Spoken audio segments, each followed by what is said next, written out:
Tonight on BBC London News, helping cash-strapped commuters. The government reveals that fares won't go up by as much as first thought. There's no pay rises going around, but yet these people are putting the fares up 6%. It's absolutely ridiculous. If it doesn't go up by as much, then it's a lot more favourable for everybody. We look at what it means for passengers and for the mayor. Also tonight, the woman who hurled racist abuse on a packed tram in South London. I'm live in Croydon, where Transport Police say they'll act swiftly and won't tolerate such behaviour. A price hike in parking permits, the cost to Londoners to park their car outside their home. And the sound of Switzerland returns to the capital as the Glockenspiel clock takes pride of place in Leicester Square.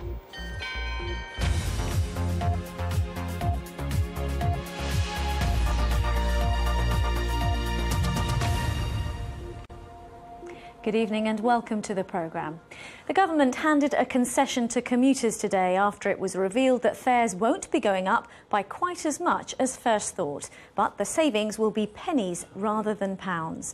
The mayor said it was helping the pockets of cash-strapped Londoners, but critics say the reduction isn't enough. With all the details, here's our transport correspondent, Tom Edwards.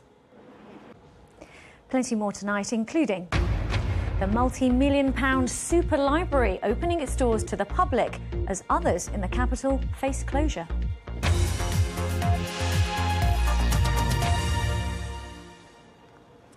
A jury has been hearing how Stephen Lawrence's jacket was stored in the same outer bag as clothing worn by one of the suspects. Gary Dobson and David Norris deny murdering the black student at a bus stop in Eltham 18 years ago. Our Home Affairs correspondent Guy Smith joins us from the Old Bailey. And what was heard in court, Guy? Yes.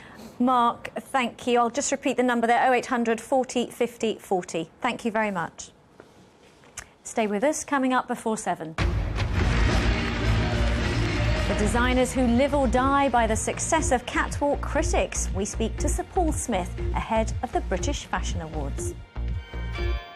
And time to return home. Leicester Square welcomes back one of the West End's best-loved landmarks.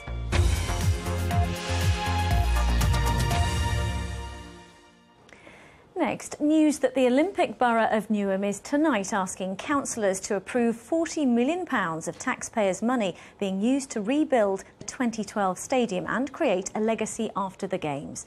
However, it was a similar £40 million loan that last month led to the collapse of the deal for West Ham Football Club to take over the stadium. Well, let's talk to our Olympics correspondent, Adrian Warner. How significant is this? Catherine Carpenter, BBC London News.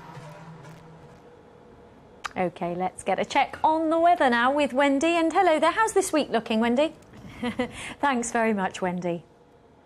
Tonight's main headlines now. The Chancellor's announced plans for a big investment in Britain's infrastructure.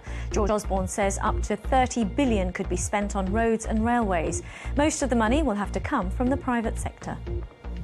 The Education Secretary, Michael Gove, has attacked what he called militant union leaders ahead of Wednesday's public sector strikes over pension changes. One union leader has accused him of trying to bully workers. And police in Croydon are appealing for information after a passenger was captured hurling racist abuse at fellow travellers. A 34-year-old woman has been arrested. And that's it for now. I'll be back later during the 10 o'clock news on BBC One. Until then, from all of us on the team, whatever you're up to, have a lovely evening. Bye-bye.